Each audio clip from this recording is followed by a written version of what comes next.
Global trends in development of smart cities and smart infrastructure are the core of Smart Cities and Smart Nations agenda of many country governments. India too is witnessing a huge transformation in public service delivery through innovative use of disruptive technologies under Digital India Agenda and 100 Smart Cities missions announced by the Government of India. The World Bank is a committed partner on Smart Cities and Smart Villages mission. India ICT-enabled integration for Green Growth Project is one such initiative undertaken by the Digital Development Global Practice through Korean Green Growth Trust Fund. Under this project, the World Bank hosted a knowledge portal for smart cities, which was launched through a national conference on 21st and 22nd of June 2017. The Digital Development India team at the World Bank has been able to bring many multilateral agencies, multiple countries and industries together on single knowledge management platform, who were earlier working in isolation in their independent initiatives addressing the same problems, which in the long run would have resulted in wastage of investment and resources. One of the challenges in terms of bringing people from different backgrounds is that everyone looks at it from their perspective and it's like Einstein's theory of relativity. Smart city means you are addressing the complaints of people. We have huge expectations from people, and when we have raised their expectation, it's our duty to fulfill the expectation. Our main aim in smart cities to conserve, to preserve our heritage. We are facing problem of traffic congestion. Use of technology for happiness of all those who are in our villages. This is something which cannot be done immediately to entire city. This is evolving things. Cities are just vehicles of implementation.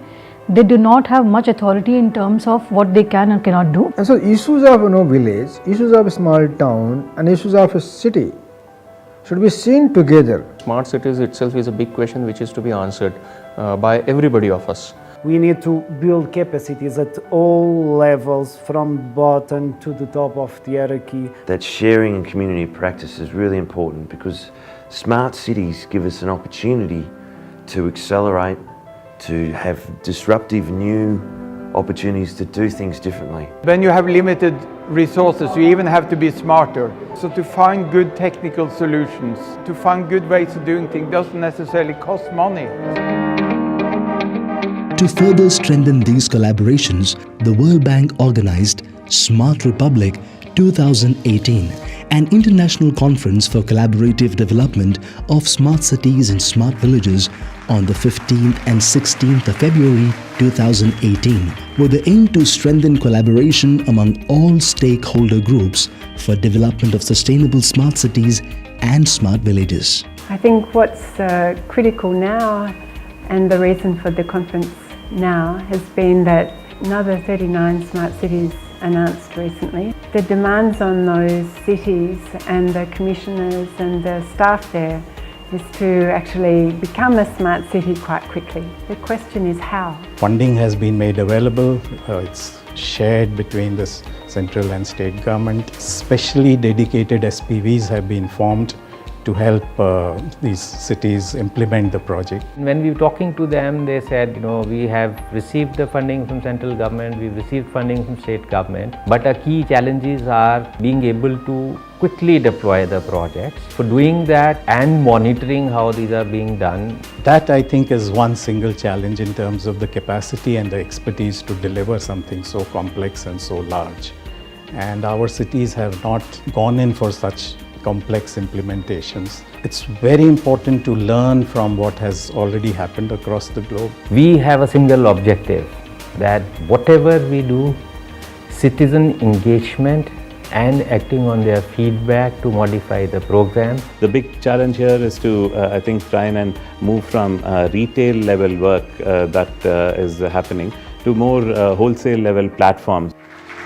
The Smart Republic 2018 witnessed a very strong and positive participation of smart city CEOs and municipal commissioners, senior government officers from central and state government agencies and departments, mission leaders and senior practitioners from multiple agencies from India and across the world. What we have been doing as the city of Panjim, or as the capital city, is to ensure that major flagship projects such as the Integrated Command and Control Center, 24/7 water supply using a performance-based contract. We have all the things which a smart city should have, starting from command control center, which is already starting.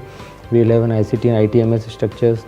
We are second round cities, so we are initially at the DPR preparation stage and we are working on different projects. Bareilly is already an ideal corporation. Around 50% population involved in this industrial production. With the help of this industrial growth and further planning for entire city beautification and area development and project implementation. Now when we are thinking of high-end solutions, what exactly those solutions are, how we can find implementers of those solutions, this is where we need lots of support from others. Guide us in technology, where we can get the technology help and innovative ideas how to manage our day-to-day problem. It will be very helpful to us. I was actually pleasantly surprised that how much enthusiasm and commitment exists in the smart city teams, especially the CEOs and the commissioners of smart cities.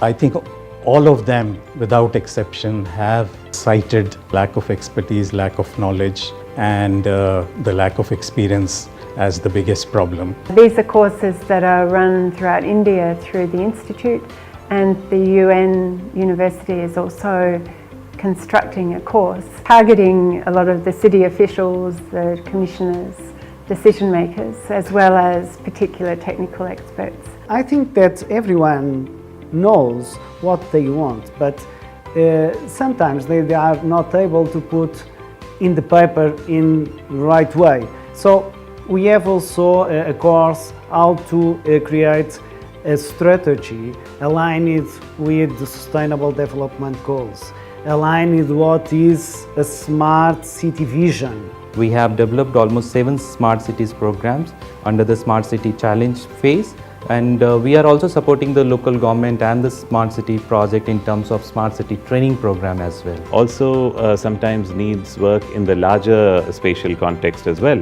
Cities are or villages are, but overall for the whole republic. Smart Republic 2018 was hosted by the World Bank in partnership with All India Institute of Local Self-Government, regional centers of urban and environmental studies located in Lucknow, Mumbai and Hyderabad, the Society for Promotion of E-Governance, Indian Institute of Public Administration, United Nations Global Compact Network India, United Nations University Portugal and UN Habitat.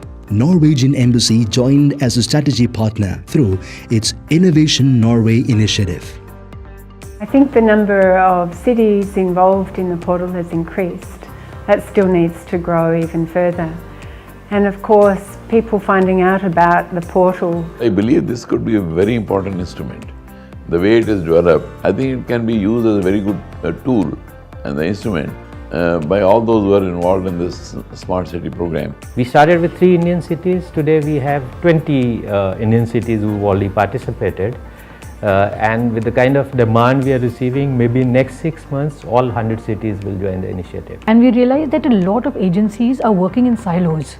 That is the time when Global Compact Network and SIGET connected with the World Bank Group. The ICT portal has been a great resource. I think it's one of the best investments that the bank could have done for the cities. This is the first time World Bank India mission had actually proliferated something like that. So we're very glad to be associated with World Bank on this particular mission. We were really impressed to see how these agencies, both from the private sector, from UN agencies, from academic and research organizations, how much knowledge they have and how much willingness they have to support and work together. A couple of big areas where if we can see if the World Bank can support. One is in the better use of information technology and tools, such as looking at options for being able to access data on cities on your phone. The Smart Republic Forum focuses on enhancing collaboration between multiple stakeholders, by leveraging disruptive technologies and digital platform and deployment of best practices to catalyze effective, coordinated and result-based implementation of Smart Cities and Smart Villages program. The benefit of having a conference such as this is to listen to these different viewpoints, and they're all in many ways, I think, hungry for information and hungry for learning about new ways and new approaches. As far as city practitioners are concerned, it is a challenge to bring them on board, even if they are on board, for them to use it on real-time cases. Actually, the mission guideline clearly says that we don't have to reinvent the wheel again and again. So we have to replicate the best practices, and I think this is the best forum from where we have taken away all the best practices. By going and making use of this portal, we can come across in a nutshell what are the activities going on across and how we can be benefited. So we will be needing a lot of financial management capacity building as well as true sharing platform for getting the good things done at other cities which we can implement in our cities to make them better, healthier, livable cities. So it's no longer about competition and more about collaboration. So these kind of forums help people to realize, to give a reality check to their dreams.